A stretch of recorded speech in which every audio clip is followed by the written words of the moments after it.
in the game, forget the money and fame. Stay ready, making sure that they remember my name. I got a hunger inside when the numbers are tied. Yo, I'ma turn it up a level, never will be denied. I got them back on their heels, about to have me a meal. Not Zeke, but I'ma eat the way I'm seeing the field. Take out the competition, they'll remember the name. The wicked one I always bring it, got my head in the game. Chip and taking it home.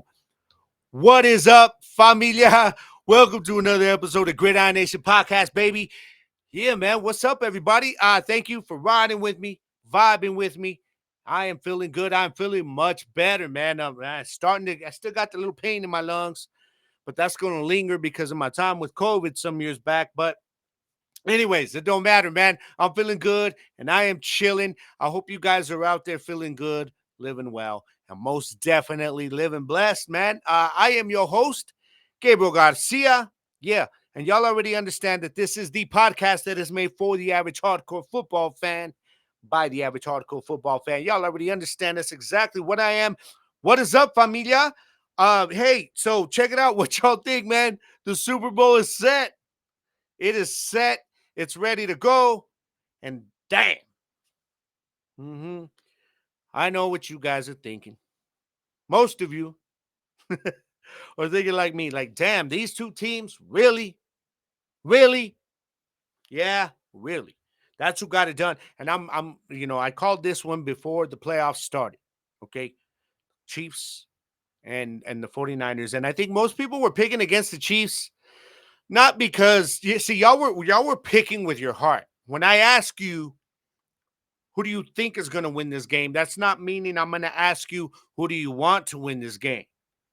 You feel me? Like you got to be like able to separate the two. Okay. I hope, just like me, I was hoping that the Ravens would win, but I was picking Kansas City to win. Like basically, if I'd put a bet down on that game, I'll be going for Kansas City. But then in that case, I'd be rooting for them as well as picking them because I'm trying to win me some money. You know what I mean? But I don't do all that. But anyways.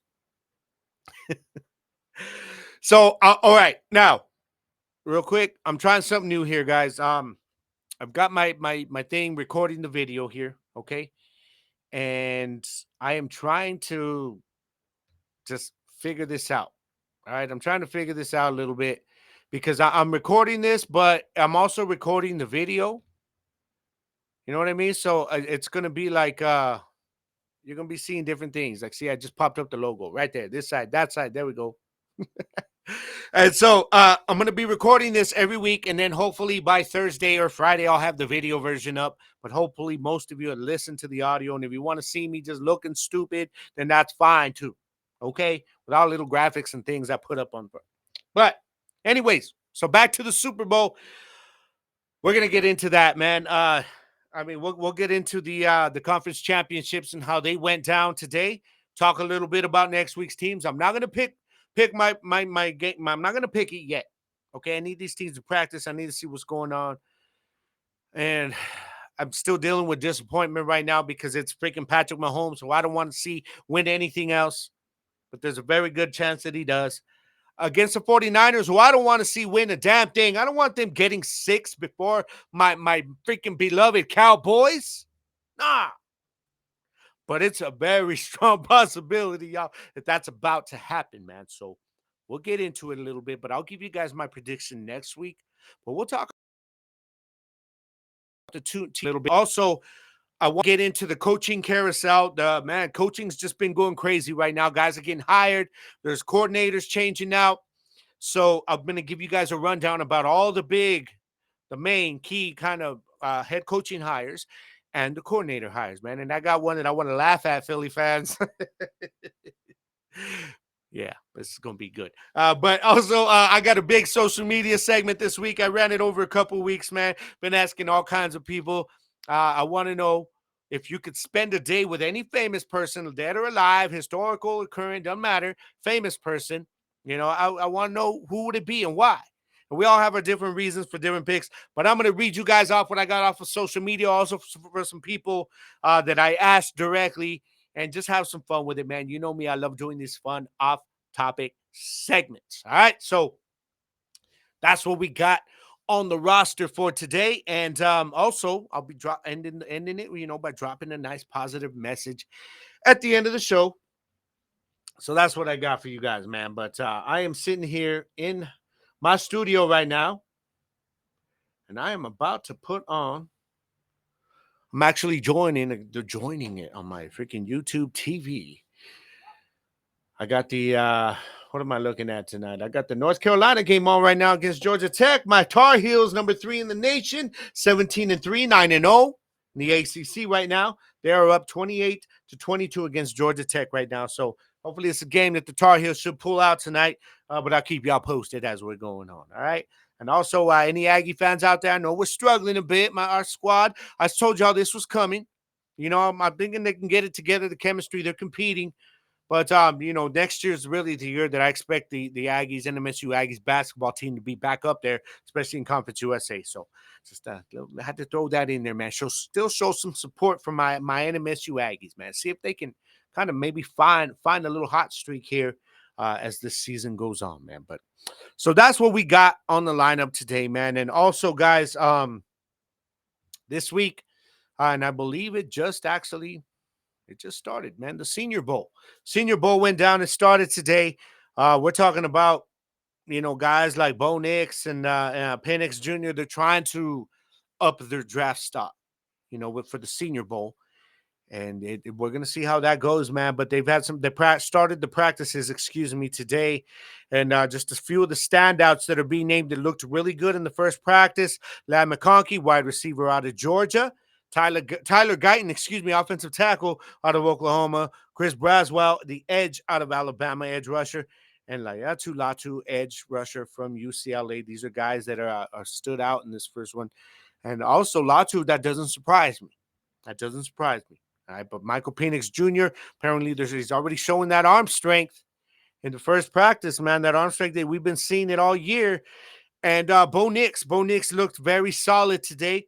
So we're going to see how this goes, man. Also, cornerback Quenya Mitchell out of Toledo is looking very good, apparently, through the first practice, man. So this time next week, y'all, I'm going to have a whole rundown of how the Senior Bowl went, how everything looked. And that way it'll prepare you guys for the NFL draft that we got coming up. Because no, I am not doing any mock drafts. Okay?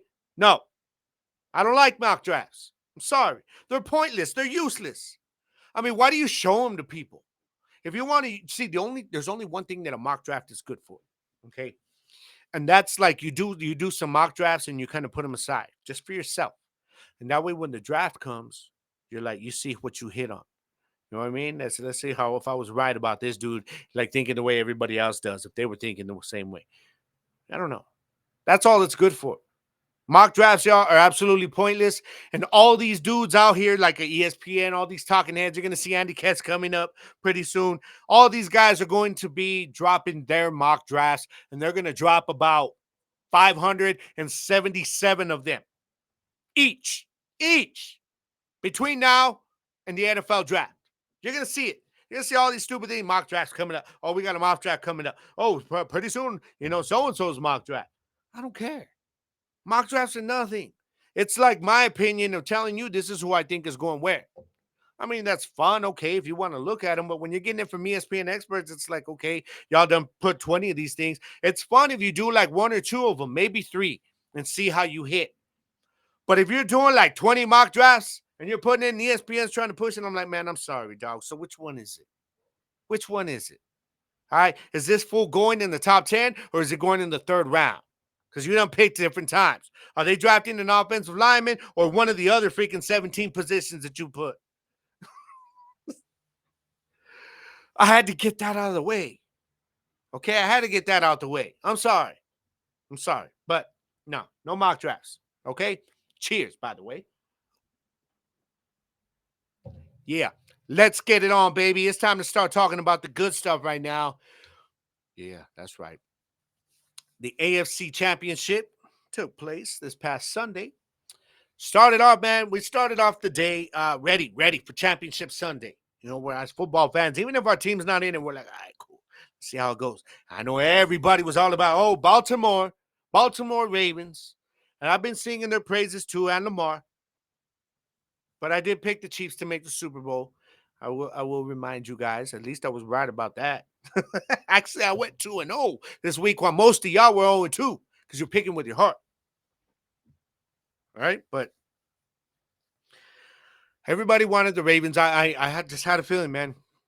I had a feeling Patrick Mahomes was gonna get it done again.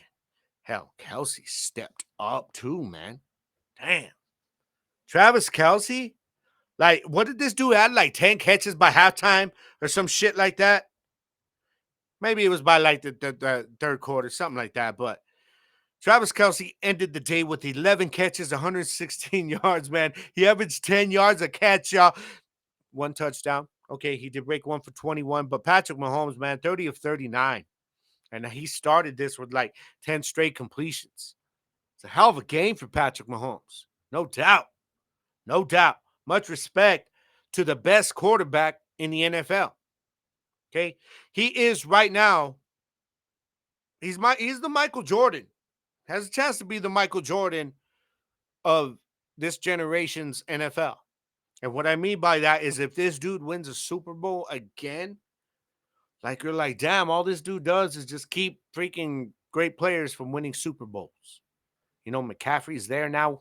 We'll talk about that game in a while, but I'm just saying, like, you can hate and be tired of Patrick Mahomes all you want, guys, but he is not going nowhere. He's not going nowhere. And the dude he gets it done. This is his time. It's crunch time. Him and Andy Reid are the new closest thing to Tom Brady and Bill Belichick as that duo, that head coach and his QB1 duo. So yeah. I mean, what can I say? What can I say? I got to give it up to him, man. I got to give it up to him because he's been getting it done. He's got it done through this whole postseason. All right, Andy Reid's been coaching. The adjustments that he made in this game, they were great. And I mean that it's Baltimore. Shout out to your defense, Baltimore Ravens. All right, your defense really kept you in this game. But what happened was this defense for the Chiefs made sure to keep Lamar Jackson out of this game. Out of it. He had the one touchdown. The one touchdown pass. That was to Zay Flowers, who had 115 yards, man. And he had, so he had that long one for 54 yards, which was a big chunk of that. 5 catches. Other than that, let's look at the rest of the box score for the receivers, man. Justice Hill, he's a running back, was the next in line with 4 catches. Nelson Aguilar with 1. Odell Beckham had 3, but it was only for a total of 22 yards. Okay, and then Isaiah Likely and Mark Andrews both had 2 catches. Damn, I didn't even realize Mark Andrews was back. Lamar Jackson had 1 completion to himself. Y'all remember that play? That was dope, though, right? Come on now. Come on now. That was like MVP shit. That was like his athleticism. Like, come on.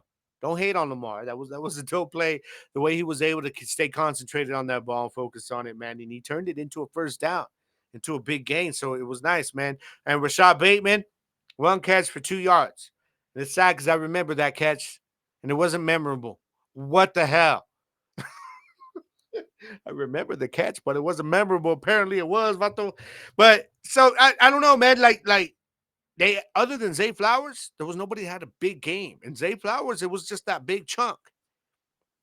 You know what I mean? But if we look at the run game, Lamar Jackson, of course, led with 8 carries for 54 yards. Here is the 3 carries for 20 yards. All right, Zay Flowers, 2 carries for 4 yards. Justice Hill, 3 carries for 3 yards. Where was Dalvin Cook? Did I miss something? Was Dalvin Cook injured? If he was, y'all let me know. Y'all come at me and said, text me, hey, yeah, he was or not. Where the hell was Dalvin Cook? Wasn't this why he was drafted? Drafted. Let me take another drink. I need another drink. It was a long day at work, all right? Wasn't this why he was brought in? You know, when the Jets released him and right when the playoffs were going to start. So y'all had no run game. Nobody with more than double-digit carries. Something's wrong with that because this was a 17-10 game. All right? The Ravens are supposed to be built around the run on offense. You know what the problem was? And this is why Andy Reid completely out coached. Yes, I said it. I said it. He out coached Harbaugh in this game, John Harbaugh, because John Harbaugh and what they were doing. Apparently, their plan was to make Lamar Jackson throw the ball a lot, a lot. He only ran 8 times. That's very unlike Lamar Jackson. 54 yards, not a lot for him. He had the long one for 21. That was almost half. Okay, on one carry. So KC was ready for this, y'all. Chris Jones was a monster in this damn game. Dude was a monster. I mean, what do you at? Let's look at what Chris Jones did in this game because it's Chris Jones. He was in the backfield a lot. Okay, quite a bit actually. So he didn't light up the stat sheet, but he was impacting almost every play. You guys saw that. Lamar Jackson threw the ball 37 times. That is a problem because that's not Lamar Jackson's game, y'all. Lamar Jackson's game is I'm going to run it on you. And if you're going to try and like pull that, where you're going to try to spy me, I'm going to hand the ball off and let my running backs do things. I'm going to do an RPO.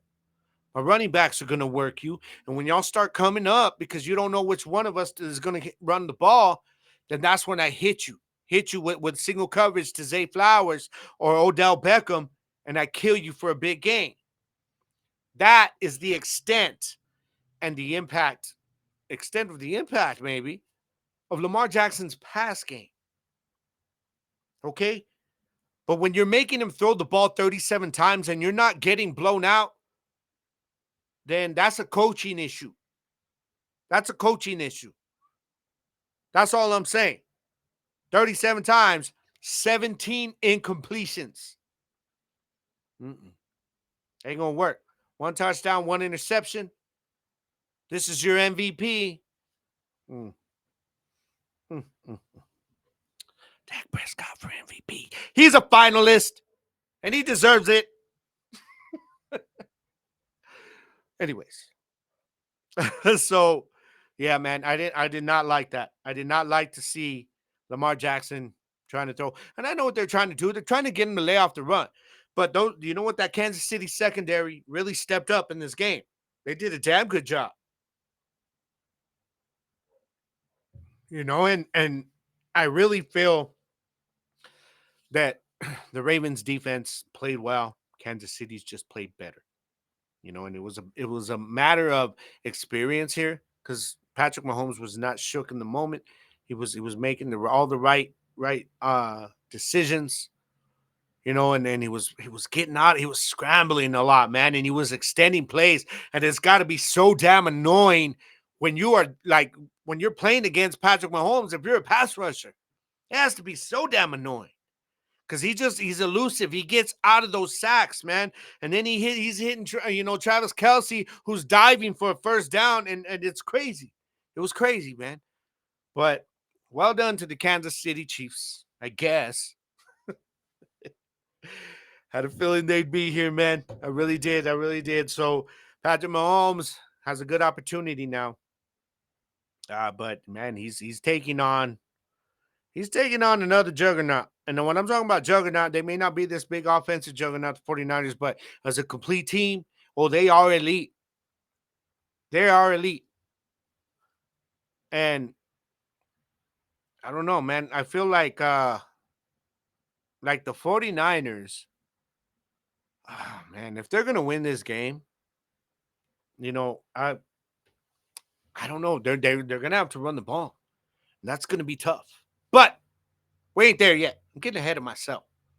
All right. Let's look back on this past weekend's NFC Championship because Lions fans, what happened? Hombre. What happened, Lions fans? Y'all were talking so much shit in the groups I'm in. And yeah, I'm posting this in those groups because I want y'all to see this shit. I know y'all don't want to hear about it. You probably already turned it off. They're like, I don't want to hear this shit. I know when the Cowboys lose and the highlights come out, I'm like, I don't want to watch this shit. But when we win, I'm watching every single highlight on every damn station. Lions fans, I'm sorry, but not really. I'm not. Because y'all forgot where you were in terms of the I don't want to say the circle of life, the food chain. Okay, you guys forgot about that in the NFL. You ain't never been among the elite, and I've said it all year that you weren't. And you know what's messed up is y'all were up at halftime in this damn game, up big until you choked it away like a damn team that's never been there before. Because it's only fitting. Because you damn fans were acting like y'all ain't never been there before too. This last couple weeks. And I know you ain't been, but try to act like it. Why were y'all still talking about the Cowboys? Even after the game. I saw a post from one of you Lions fans. And a couple of these groups I'm in, and one of them's like, he says, all mad and shit. You could tell he was bitter. I could just visit it. It was all caps. And he says, why are Cowboys fans laughing right now? You guys didn't even make it this far. And I'm like, first of all, homie, you were one of the dudes that were posting clowning on Dallas all week for not getting here. That shows me how bitter you guys are. You're still not over that loss, huh? In Dallas. Yeah. The one that you still think the refs screwed you out of, even though they actually helped you to get into that position with that phantom tripping call. Yeah, Lions fans, don't act like you don't know what I'm talking about. I'm going to clip this and I'm going to post it.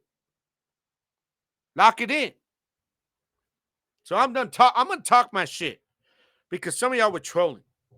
So what did I do immediately after this game? Oh, I went trolling, baby. I went hunting me lions.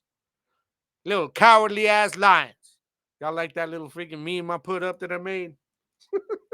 Little lion with a little red. It's like 49er red bow too. Also, the cowardly lion. Wasn't that perfect? That was fitting. Because I'm sorry, Detroit. Y'all were up 24-7 at one point. 24-7. Jared Goff was rolling. Your running backs, they were killing it. Your running game was. You had the one big one on that first touchdown. The 42-yarder by Jamison Williams. Montgomery had himself a touchdown. Jahmyr Gibbs had one. But, Montgomery had 93 yards rushing. Now, here's the problem, guys. Okay, is that they decided that I don't know, apparently their game plan for this was to say, okay, now we're going full Kellen Moore in the second half because we're not going to run the ball. We've got a double-digit lead. We're rolling. We're going to try to freaking kick these guys while they're down. No. See, Dan Quinn. I'm Dan Quinn. Damn. He choked like Dan Quinn did. I guess it's in the name Dan Campbell. Dan Campbell, man, you played yourself, dog.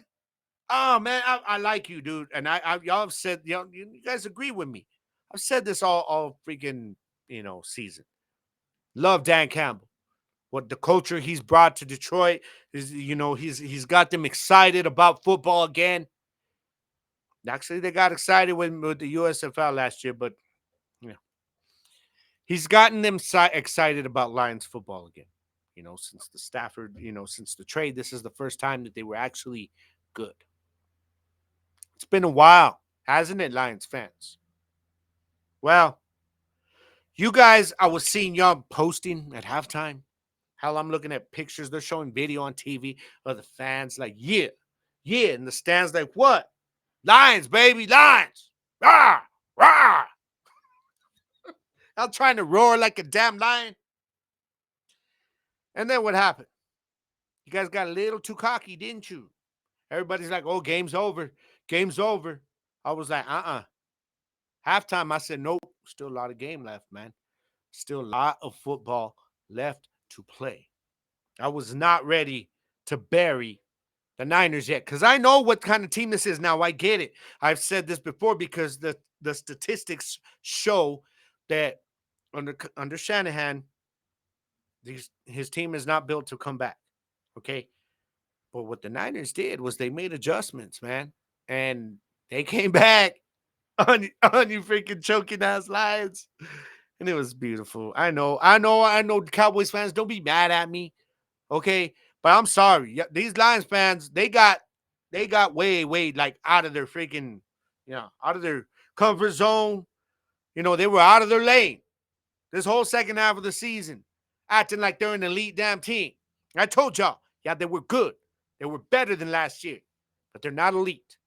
They got here. You know what's messed up is I had just gotten off the phone too. Halftime, I was talking to Angel on the phone.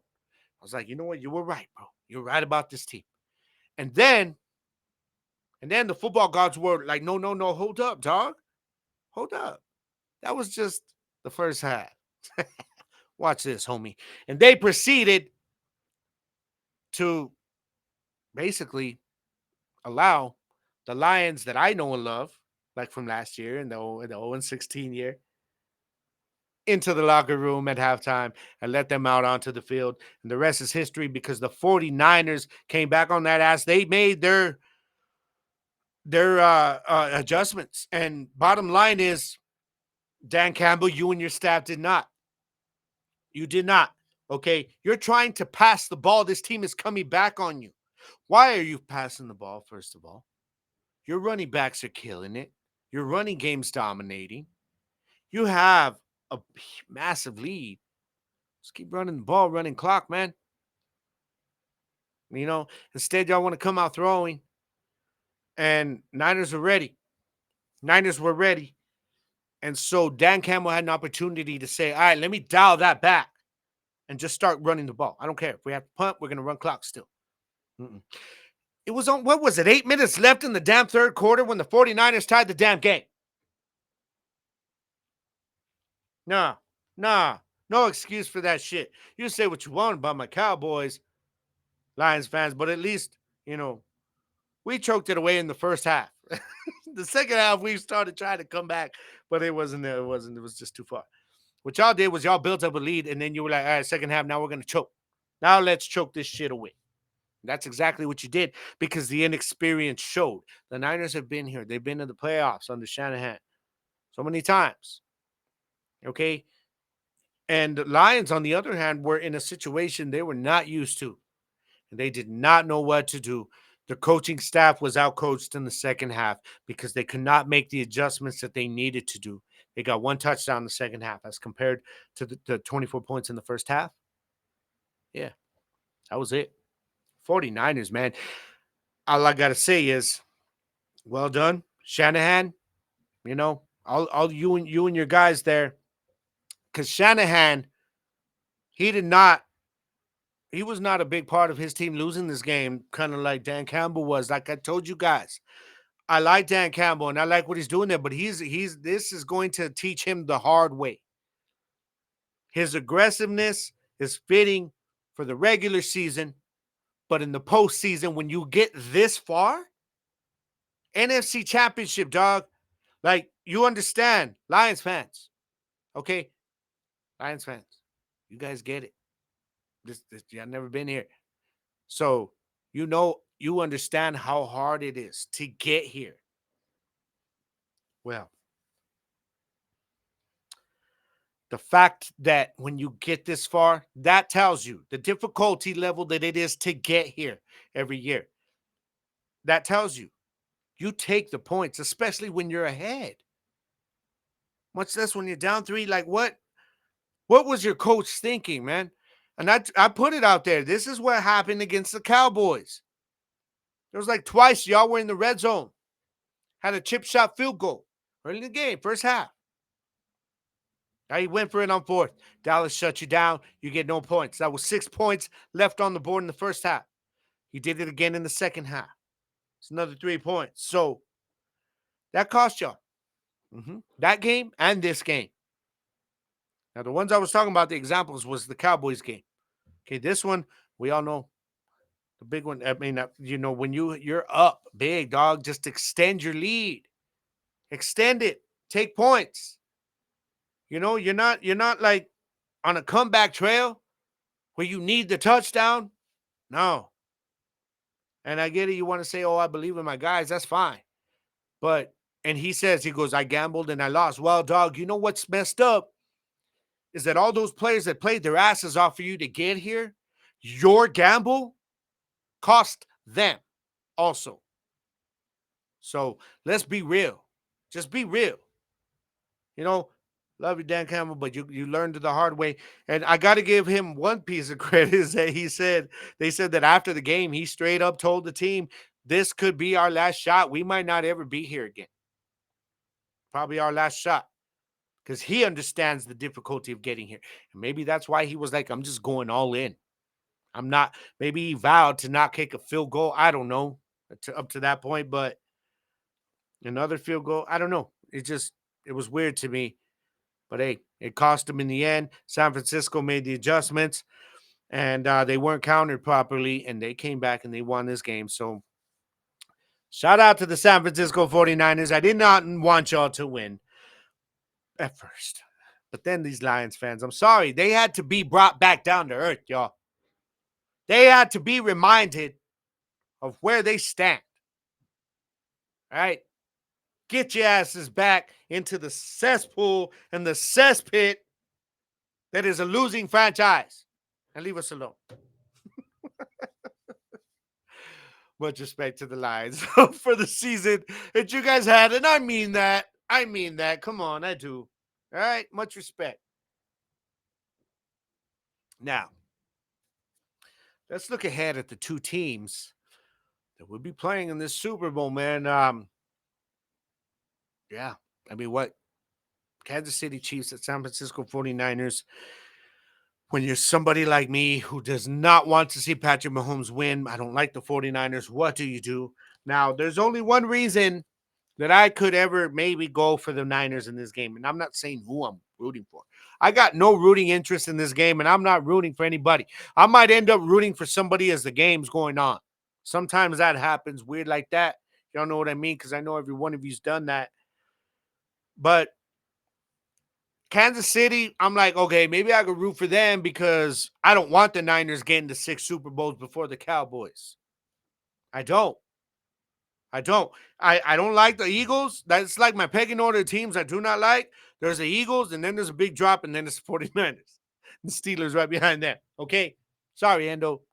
But I don't know, man. I'm like, okay, maybe they can keep them from winning it. So maybe root for KC. But then on the other side, I'm like, you know what?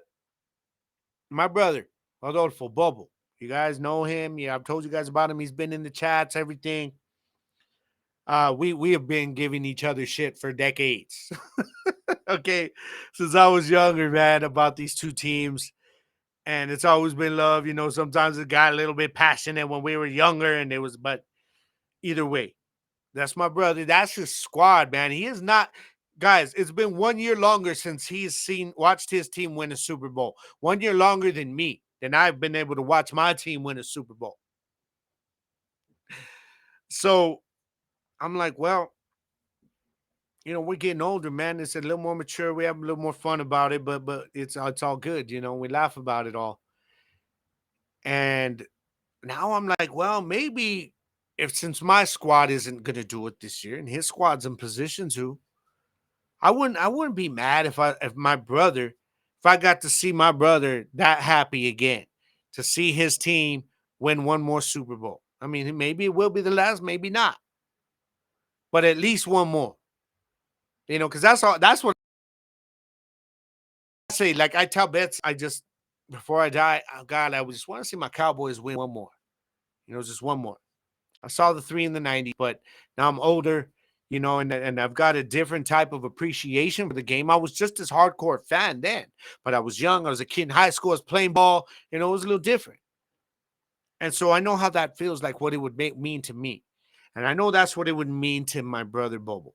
So that's my thing with the 49ers. Like if they win, maybe I root for them just so my brother can get to see his squad win a championship again, man.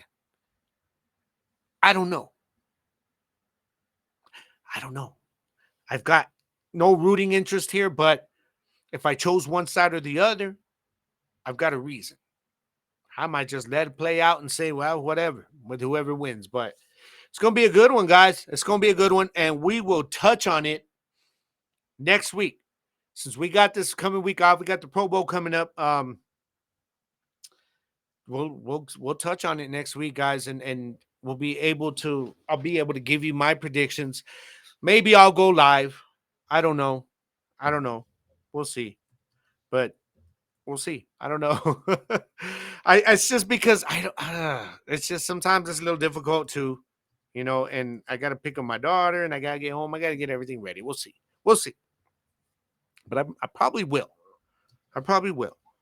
So, um, sorry, I'm typing something up here.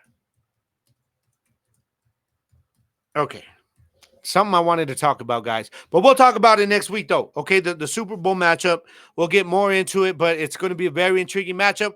We got Christian McCaffrey, of course. McCaffrey was a dude this past week that,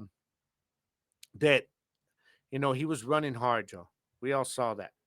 He was running hard, and it took him a while to get going, right? It really did. But you see, he started running harder, breaking through tackles in the second half, finding the end zone. So I would like to see what happens when this dude, if he gets a ring, like, is he a lock for the Hall of Fame if he does? Is he already a lock? I don't know. I don't know. We'll see. But Christian McCaffrey's one that I'm going to have to watch in this game because he's going to be the big factor, I think. Whether he runs good or not, for a win or lose. Fred Warner and his boys are going to have to come with it because Pacheco, he runs like he buy people. Because he's a dog, man. He came out and said, "I'm not a zombie now. You're a dog." And I think that's what Kurtz meant when he said that. Or was it J. Lou? I think it was J. Lou that said that. And of course, Patrick Mahomes, they're going to have to worry about him. But then on the other side, the 49ers, of course, Deebo Samuel. And once he gets going and CMC gets going, that's when they start leaving Ayuk in single coverage, and he starts getting people. We could be in for a very close and a very, very good Super Bowl, guys.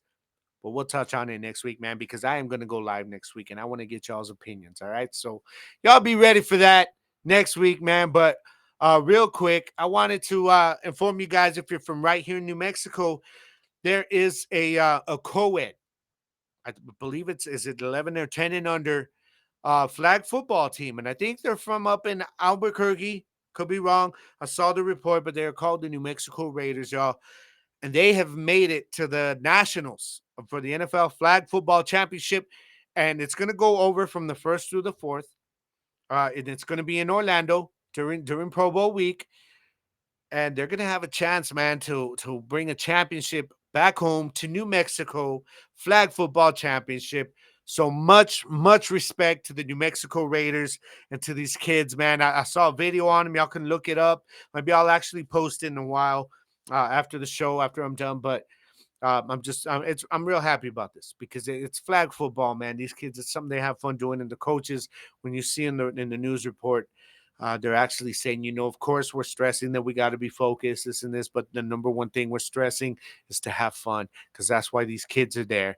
So they're there to represent New Mexico. The Raiders, they will actually, though, be donning the Broncos colors because it's something like each one represents where they're from, kind of an area, and that they're from up north. So it's going to be Denver Broncos, but much respect and best of luck. Best of luck to the New Mexico Raiders as they go on to the Flag Football Championships in Orlando this coming week, man. Straight up, y'all. Show you love. Show you love, all right? So let's keep rolling on, though, guys. What do I got next, man? I need to talk about the coaches. The coaching carousel that is going on in the NFL right now. And some of it is like, wow. And some of it's like, wow. Yeah. Eagles fans, y'all all right? Are y'all ready to watch Jalen Hurts like just break the all-time single season record for interceptions next year? I am. And I expect the Cowboys to get like 4 to 5 of those over 2 games. Uh-huh. Yeah. Yeah, man. So let's take a look, guys. We're going to look at what's been going down with the coaching carousel, okay? Now, the big one. Right now, the Los Angeles Chargers, they have hired Jim Harbaugh, as we all know by now, to be their head coach. And he is actually bringing his offensive coordinator, man, from Michigan. He's bringing his guy from Michigan, Jesse Minter. I'm sorry, not his offensive coordinator, his defensive coordinator, Jesse Minter from Michigan. And man, I have a feeling this is going to be big and in a positive way for the Los Angeles Chargers. Harbaugh, yeah, he's got himself an elite talent quarterback there now. He's got some receivers. So it's going to be interesting to see. And I'm really anxious to see how many Michigan players the Chargers draft this year. I think it's going to happen. I don't know what rounds, but he knows those players. You know what I mean? He knows which players have hit their prime and can be coached up to become even better in college, and which ones are like, okay, now he hit his peak right there. So it's going to be interesting to see come draft time. But Jim Harbaugh coaching the LA Chargers with new defensive coordinator, bringing along from Michigan, Jesse Minter, that's big. New England, obviously, we talked about that a few weeks ago with them promoting Gerard Mayo, and it was in his contract. So much luck to him going forward. Carolina Panthers, they have hired Dave Canales as their head coach, gave him a 6-year deal. I don't know. You can't make this stuff up, man. Panthers, what are y'all doing? Make this man earn that, but whatever. The Titans, they hired Brian Callahan. It's a great fit. I'm still surprised that they did make a head coaching change, but whatever. It is what it is. And then we've got the Las Vegas Raiders with Antonio Pierce, the Falcons, Raheem Morris, who was the defensive coordinator for the Los Angeles Rams. Yeah. And now Seattle and Washington are the last two teams looking for a head coach. That brings up the Dan Quinn thing. I don't know. Dan Quinn may be back. He may not. I hope he comes back. I'm going to just say that right now. I know what we did in the regular season. I get it, what happened in the playoffs, but with this dude, we've seen now with his scheme this year what the problem is. We need to go get some purebred, true linebackers.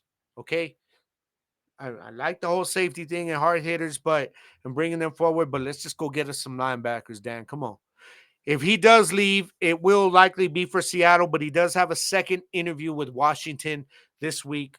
So by next week, we'll probably know what's going on, whether he returns to Dallas or not. If he does not, the number one name that has popped up as his replacement at defensive coordinator is Ron Rivera. Okay? Now, there's also options of Joe Witt Jr., who is the defensive pass coordinator. He's been there for years now. All right? And then there have been grumblings about Al Harris, maybe, who was our defensive backs coach. But I honestly think Joe Witt Jr. would be the next in line. But I don't know if they decided to go in-house. But Ron Rivera is intriguing to me. I get it they blew up that defense this year. Two of their best pass rushers gone, traded them. They're trying to get draft picks, and just what this year was. But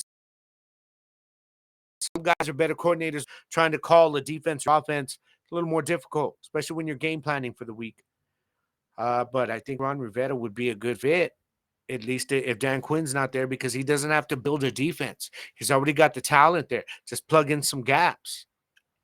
You know what I mean? But we'll see. I'm hoping we know by this time next week so we could talk about it on the live stream, y'all. But we'll see, man. We'll see. So that's what we got right there, So also Pittsburgh today, y'all. Hey, Kendo, you cool with this? Pittsburgh today, they just announced that they hired Arthur Smith, former head coach of the Atlanta Falcons, to be their offensive coordinator in Pittsburgh, man. I don't know. Whatever. I don't like the fit. I don't. But who knows? Maybe it'll work. Maybe it'll work out. They still need a different quarterback, though. And also, we look at Philadelphia. Y'all brought in Vic Fangio. Yeah, okay. Good defensive coordinator, not great. But yeah, we'll see. Funny thing is, the offensive coordinator you guys brought in, Kellen Moore, is now officially the offensive coordinator for the Philadelphia Eagles. And I don't know if you could have brought in an offensive coordinator whose scheme fits you any worse than the personnel that y'all have. What is going on in Philadelphia, man? I love the implosion, but uh, this was weird to me. So Jalen Hurts is about to throw a lot. He threw more this year. We saw that one will work. So he's going to throw a lot of interceptions. And just be ready, Philly fans. Don't say I didn't warn you. Okay? It's going to happen. And then when y'all get a big lead, third quarter, he's going to start passing even more. That's what Kellen Moore does. We're going to help build up a lead with the run game. And then guess what? Now it's time to start passing, baby. Throw some interceptions and let this team back in the game. All right, that's another reason I want Dan Quinn to stay. Dan Quinn stays. Oh, he's going to eat that Philly offense up. It'll be a beautiful thing to watch. Okay? You don't have to be a Cowboys fan. All you have to do is hate the Eagles and you'll enjoy it. But that's how it's looking right now, guys. That's how it's looking, man. So y'all get at me and let me know what you guys think, man, of what's going on with the head coach's Hendo. I want to know what you guys think of Arthur Smith as your OC. It's going to get worse. It's weird, man. It was weird to me. Y'all must be doing some weird stuff over there. That's all I know. But now let's keep rolling on, guys. I wanted really quick to get into this segment. It was the social media segment of the week, and I know it had been a little while since I did one, but here I am. Got y'all with another one. And this was a good question, man. I got told by a few people that this is a cool question because it made you think, and it was like, okay, made people kind of smile, like, yeah, this is why I would do this, you know. So I wanted to know if you could spend one day with any famous person, dead or alive, historical, famous singer, like celebrity, actor, whatever, it doesn't matter. Famous person, maybe political person, I don't know. If you could spend one day with this person, or two, or three, whatever, with these people, one each on one day per person, who would it be? Who would it be? Now, I'm going to give you guys mine first. And I think my number one guy should probably be the obvious one, as that pops up on my screen right there behind me, on my little tidbit. Bruce Lee. Bruce Lee, and of course, I mean, I love to just show me some moves, dog, but I would ask for that. But I would just love to just sit there and talk with him for a day, man, and just get as much of that life philosophy that he had in that head of his. Get as much of that out and take it in like a sponge. That's what I would love, to just sit there with Bruce Lee and hear his philosophies on life, his philosophies on different things that I may ask about, and also his philosophies on fighting, which I do know because I've got his book, and I've got the Tao Jeet Kune Do, and I have the one that Matthew Pauly wrote, the biography on him. And I would still, I just feel there would be so much more I could learn from him, you know. But that would be my number one, would be Bruce Lee. My number two guy, Billy the Kid. Billy the Kid. I'm a big fan of the Old West, big fan of history, especially American West history. And just to know, I mean, first of all, if I got to spend a day with him, it'd have to be like later on in his life if he lived, because I'd want to know the mystery. There's so much mystery around him. Did he really die? Was Bushy Bill Roberts really Billy the Kid like he claimed all those many years later? Or did he die? Did Pat Garrett shoot him when he was unarmed?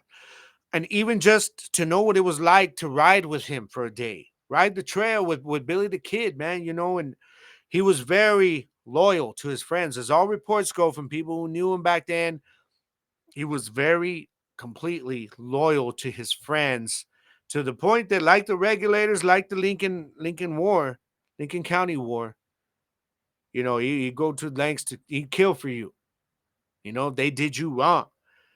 And just to see somebody like that, to talk to somebody like that, and being so young, to just he had to grow up at a young age, very fast.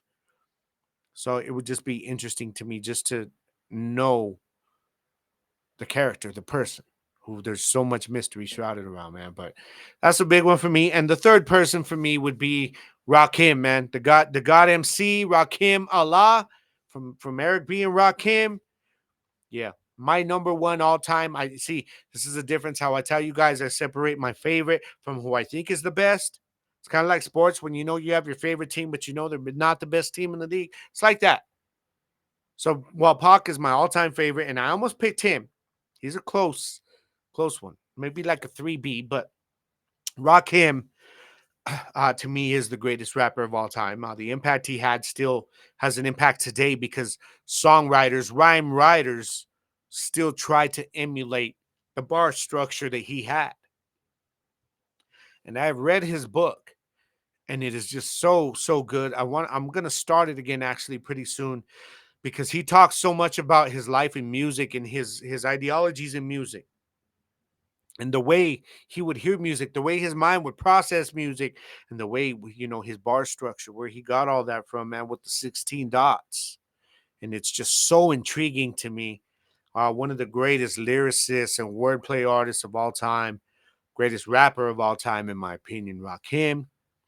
That would be the third one. Like, I'm like, man, I would love to just spend a day with this dude and pick his brain on music, man. You know? So let's go now to what each and every one of you had to say about this topic because I had a lot. So I won't get to them all. All right, but let's start with Aaron Joseph. He says John Wayne and Alexander the Great. Good ones. John Wayne, I would love to spend a day just a conversation with him just so I could find out if he was really racist or not. I don't know. Alexander the Great, though, imagine trying to get in the mind of someone like him or like Napoleon. Like Alexander the Great is considered even better than Napoleon to have the greatest war mind as a general of all time. But apparently, these historians say this stuff. But Lorena, I'll give you your top two. She said Jesus, which was a big one. Like I was like, whoa, I didn't expect that. But damn, I could see that, why you would say that. And JFK. I kind of made a joke about like just tell him to put the roof up if you're riding with him through Dallas. Just saying. All right, the Gacho. That's Gacho, eh? Nah, I'm all right, man. Come on now. But those are two good ones. Those are two really good ones. Jersey up on Twitter. He says, my uncle Ruben Hurricane Carter. Your uncle, dog. Really?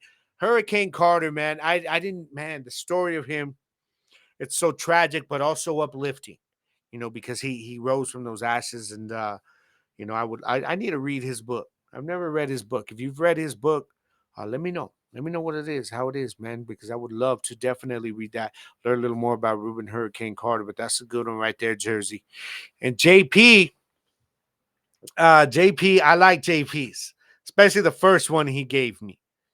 All right, the first one JP says is sorry, hold on. I'm trying to pull this thing up right here because I got pop-ups coming up, man. The hell? Don't mind me. All right. I was talking about this also the other day with some people at work. There's been a few people, and everybody seemed to like have some pretty good answers. Man, I wasn't able to get them all, but JP says my top three would be Miyamoto Musashi. Who, hell yeah, it's a history dude. Musashi was that dude, right? Samurai, never lost a battle. Yeah, he's like legend status. Straight up.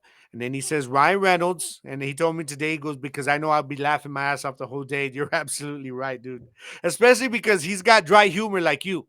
You know what I mean? It's freaking hilarious, bro. That would be dope to be chilling with Ryan Reynolds for a day. And he says Michelangelo. You know, just to kind of peck at it a little bit, and figure out what gets him to see the art the way he does. Straight up, man. But also now let's move on to Facebook because I got more answers there. Yeah. My brother Adolfo Bobo, he says Smokey Robinson would be him. One of the greatest songwriters ever and co-founder of Motown. Would just be cool to be around him and pick his brain to hear the stories of the many, many hits that he wrote. Yeah. Yeah, I'm with you on that, man. But definitely. He wrote so many hits, guys. Smokey Robinson, like straight up is a legend. in music worldwide, any genre. One of the greatest songwriters of all time. From one of the most iconic American record labels of all time with Motown. So I dig that, bro. I dig that. And Betsy, my beautiful Betsy, she says, Selena. I like that. I like that. Of course, we all know, and she puts a little purple heart with it. So definitely, I wish I could have met Selena too, even when I was a teenager. But it would be cool, dope to just spend a day with her because she seems like just what would have been just the funnest person to be around, right? Just for a day. My nephew Chris, what's up, nephew? Chris Garcia. He says The Undertaker, dope. He says a fan favorite and personal favorite, arguably saved WWE from stagnant, boring storylines, and definitely helped keep fan base and weekly viewing numbers up. I agree. Anytime he was on a pay-per-view, he says, I remember most people would buy just to see his match. Yeah, especially WrestleMania. They bought it for WrestleMania. They bought WrestleMania for him. And then he finishes with, on top of being the most dynamic wrestler, he seems like a genuine and awesome person to talk to. I agree, man. And I know my brother Ignacio, that's your favorite too, your dad. And yeah, man. I mean, Undertaker, like my favorite was always Kane. So me and your dad, we were always like, as we were brothers, and we are like, yeah, the brothers of destruction, yeah. But damn, Undertaker would be cool just to see the kind of person he really is. You've seen him. If you watch, you can find videos online where he breaks character with people, and it's really dope, man. So I dig that one. I dig that one, nephew. Now, who else I got? My boy Andy Henderson. Wow, I dig this one, bro. He says Chin Shi Wang Di. Now, I'll say it again, y'all. Chin Shi Wang Di. And I have followed, you know, historical texts and everything I can find on this guy, because he was the first emperor that united all the different smaller kingdoms that became China. Okay, he was very ruthless at it, very aggressive, but he did it. That was his main thing, was those were warring states. That's what they called them, the warring states. Always at war with each other. And he said this needs to stop. And he had himself an army. Yeah. And he beat them all into submission. He said, now we stop the war. Now we're one country. Have you guys ever seen a movie called Hero starring Jet Li? Amazing, amazing movie. One of my favorite martial arts epics of all time. I love it. It's about him. If you've never seen it, go and watch it. Jet Li is absolutely brilliant in this role. Everybody in this role is in this. Man, I wanted to say Michelle Yeoh, but she's not in this one. Donnie Yen is in this one. There's just it's such a good one, y'all. Raymond Chow's in this one.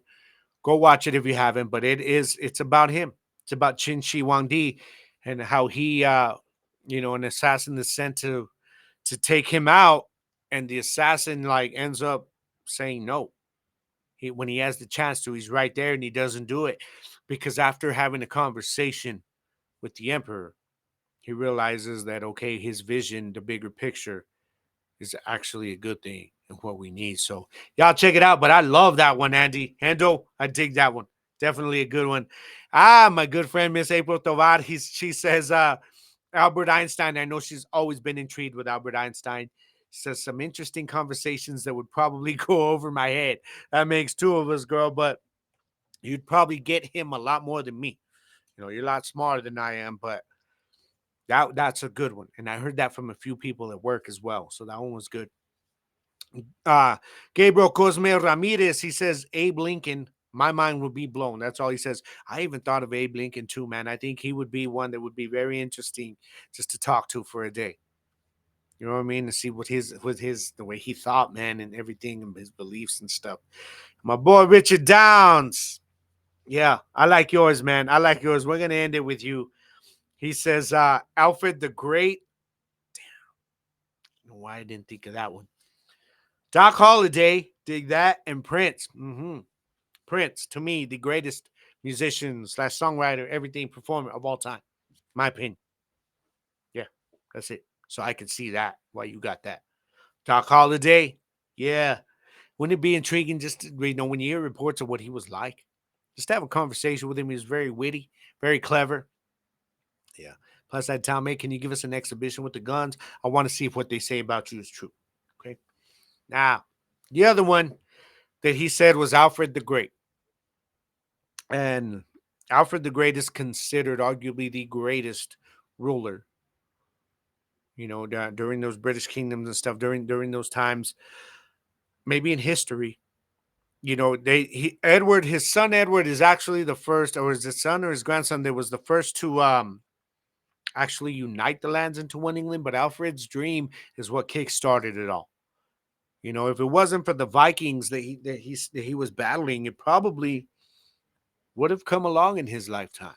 But he set it all up. It was his dream, and he was very devout, very religious. He suffered from Crohn's disease, so that's what eventually killed him. And and it was just, I would love to know the way he thought, man, because they say he was very ruthless when he had to be, but he was very logical. He was merciful. So I love that one. I love that one, Richard. Dig that. But yeah, I mean that's what I got for you guys. That's what I'm gonna give you guys. And one more actually. Actually, Rhonda Clark at work, man. She was like, she had one that I was like, that's dope. Yes. Yes, me too. When I asked her this question, and she just looks at me, she says, Walt Disney. And I was like, damn, yes. Who would not want to spend a day with Walt Disney? You know what I mean? Just getting ahead of a man, into a mind that created what Disney has become. It all started with him in his humble beginnings. So I would love that too. I like that one, Rhonda. That one, I dig that one. I dig that one a lot, man. Actually, I dig all of your answers, man. Thank you guys for those of you who participated in this, who gave me some answers, man. There's some fun stuff to talk about here. But I dig it, man. I thank you all for jumping in on this one. But yeah, again, Bruce Lee, that will be the dude right there for me. That's all I'm saying. All right. So, by the way, y'all, before I forget to remind every one of you, if you get a chance, just do me a favor. All right. Go on to onto my social medias. First of all, I want you to go on my YouTube, and please subscribe to the page. I'm trying to build up the subscribers, guys, but I need y'all to do it. If you support the show and you have YouTube, just look up the page, okay? And you can find it there on YouTube under Gridiron Nation Vodcast with a V as in victory. And just give it a subscribe, man, and like the posts and stuff, and just share it, man. Subscribe, follow me on all the social medias, on Facebook at Gridiron Nation and the number one at Gridiron Nation 1 on Facebook, and on Twitter at the number one Gridiron Nation, or X, whatever, at one Gridiron Nation. You can also find me on Instagram at Gridiron Nation, at G Garcia _ Gridiron, and on TikTok at Gridiron Nation Podcast. And you can also send me your mail. All right. I want to get your guys' mail, man. Shoot me some Gridiron Nation Podcast at gmail.com, and I will read your questions on the air. All right. Because I've got one right now that I'm going to get to. And I actually had two, but we'll save one for next week. All right. Because I'm just running a little longer on time than what I intended today. I don't know. I just started talking, and I'm like, oh, shit. I'm already at an hour. Damn. I'm sorry, guys. I'm going through my notes right here, man. I've been just trying to get this stuff done. Now, I like this because this pertains to the whole coaching thing I was just talking about a while ago. Hopefully, we'll know about the answer to this. But Oscar Gomez asks, hold on, let me make sure that's the right one I'm pulling up. Yeah. So he asks, what should the Cowboys do if Dan Quinn leaves? What should the Cowboys do if Dan Quinn leaves? Well, Oscar, I'm going to tell you right now. If Dan Quinn leaves, we're not going to get some big splash defensive coordinator. Okay? because for how good he was this year, there weren't a lot of them that were better than him. There were a couple, but not very many. So it's likely that Ron Rivera will either be coming to Dallas or that Joe Witt Jr. gets moved up. He knows the scheme already. He knows the players. So it would be a good fit. But I also think Ron Rivera would be a good fit. Because, like I said, Ron wouldn't have to rebuild this team. I get it what Washington was this last year, but they kind of blew that up. I remember just a season ago in 2022, they ended the season as the number 7 ranked defense in the league. They were top 5 in pass defense. Okay, so they're not far off from when he had them as being very, very good. And the fact that he would not have to go out and rebuild the defense, which he wouldn't be able to do, and make it very good as this one is a plus. Because now all we need is for him to look at the defense and say, all right, this is what I'm working with. These are where our holes are. All right, let's go get these guys. So if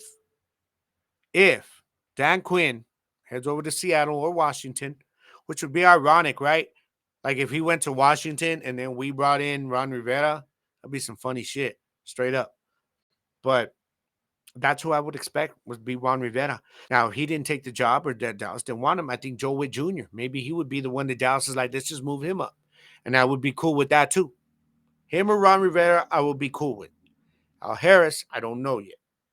But I think Joe Witt Jr. would be first in line in terms of the in-house coaches before Al Harris. So, and then who knows, if Dan Quinn leaves, maybe he takes Al Harris with him to be his defensive coordinator wherever he's going. You know what I mean? So that's what I see. But there's really not to touch on until it does happen. You know, if Dan Quinn gets hired, then this time next week, we can start to speculate on who, if he gets hired by another team, we can start to speculate on who the best fit for Dallas to bring in and put into that defensive coordinator spot will be. So hope that answers your question, man. But that's what I got for you. All right. So anyways, like I said, y'all hit me up on the social medias and be sure every Tuesday evening, y'all know that I'm here dropping this show, Gridiron Nation Podcast, on Tuesdays. Y'all be ready, man. Join me, whether it's on live stream or whether it's just me releasing it on audio. Either way, it's going to happen. All right. Now, before I get out of here, guys, sorry, let me get back to what I was doing here. Before I get out of here, I got to leave y'all with a message. Y'all already understand. That's what we do all the time, every time. You know what I mean? Gridiron Nation, we're all about familia, positivity, and supporting one another. All right, so if you guys have got something going on, then let me know. Let me know, and I will support it. All right, I'll push you here on the show if y'all help me out. Okay? Because we got to support each other, man. You know, we're all just regular Joes, regular people, just doing our thing, working our 9 to 5, doing what we got to do, struggling to get by. And, you know, we do these little things together. We got to help each other out. You know what I mean? So if you've got something going on, let me know, and I will show my support in any way that I possibly can. All right? Now, to close y'all out with a message. And this week, you know, I just started thinking about I'm trying to progress better. You know, I'm trying to get back into the weight loss thing a little bit here and trying to, better the podcast. I'm trying to just do some things. And also I see other people doing it too. But I see other people, they're like, man, I don't know if I, do it. I don't know if I want to wear glasses. I'm be wearing glasses soon. You guys are gonna see this here in the next couple months. Watch. But I see other people, just making a change, but not sure what if they're thinking what anybody else thinks. If they're sitting there like, what if nobody else likes it? Who cares, man? Let me tell you guys something. If you're doing something to better yourself, you're progressing yourself, then hell, to me, you're already freaking killing it. You know what I mean? If you like I said, I got to get glasses. I'm having trouble, but if I get those glasses, they're going to help me. That's progress from where I'm at right now. You know what I mean? If my show starts doing better, that's progress. If I lose a little bit of weight, that's progress. Maybe I'm changing just the way I look just so I can feel better about myself in here. I mean, I'm not doing that. I'm cool with how I look, with my jersey and stuff. But y'all get what I'm saying. It's progress. If it makes you feel better about yourself, if it helps you out physically and improves you physically, mentally, emotionally, whatever, professionally, recreationally, whatever. If it makes you feel better in any of those areas and it makes you better off, then that's progress, baby. Let me tell you something. Progress, don't worry about what anybody else says. Because progress, it looks good on everybody. You feel me? I am out, familia. Y'all can catch me next Tuesday. We're going to do it. We're going to go live. At least I'm planning to. If something changes, then I'm going to let y'all know. Okay, if something changes, I will definitely let you guys know. But hey, don't forget, guys, this Saturday, be sure to lock it in with me and Jersey the King as you'll catch us on the Gridiron Show. We'll be talking all things NFL. We'll talk some USFL, maybe some more coaching news, go a little more in depth, maybe even have a little debate because it usually pops up about something. That's the fun of it, man. Jersey the King, that's my partner, that's my dog, that's my right-hand man. With this podcasting game, we're going to bring you guys a good show again this week, Saturdays at 11 a.m. Mountain Time. Okay, so y'all be sure to adjust accordingly. Like I always say, wherever you at, you know what I mean? And just be ready to rock with us, man, Saturday morning. So, now, no matter what life's going to throw at you guys this week, you already understand what I'm going to tell you, okay? No matter what it throws at you this week, whether it's just, maybe you have a hard week this week. I really hope you don't, guys. I really hope you haven't had a hard week. But maybe you do. And if you do, okay.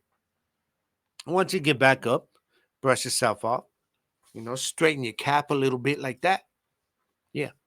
And then you just kind of look at life and say, all right, I'm back up. Let's go. And the more life's going to knock you down, it's going to be keeping you with these different swings like a boxing match, right? But then you start to see them a little bit. You start to know what's working for them. And that's when you start to adapt and you adjust. You adjust. Dan Campbell. You got to adjust to life, y'all, because it's gonna be throwing haymakers at us and uppercuts, jabs, and just get up and brush yourself off, man. You know what I mean? Because in the words of the great Bruce Lee, when you adapt, all you got to do is be water, my friends. I am out, familia. I will catch you guys next week. This is Gridiron Nation, y'all. Hit me up on the social medias. Holla at your boy. I'll catch y'all on Tuesday, man. It's all one love. I am Gabriel Garcia. This is Gridiron Nation. Thank you for riding with me. Thank you for vibing with me. I am out, familia. Peace. I'll be blowing up and booming like the 4th of July. The #1 draft pick. Them has-beens till they past tense. Everybody wanna feel this glory I bask in. Getting antsy when they see my silhouette in the smog. Then you struggle with your breathing as I creep through the fog. Let's get it on. Gonna meet me up in the end zone. Before they know it, when they looking up and I've been gone. We hype tonight. I show up under the light.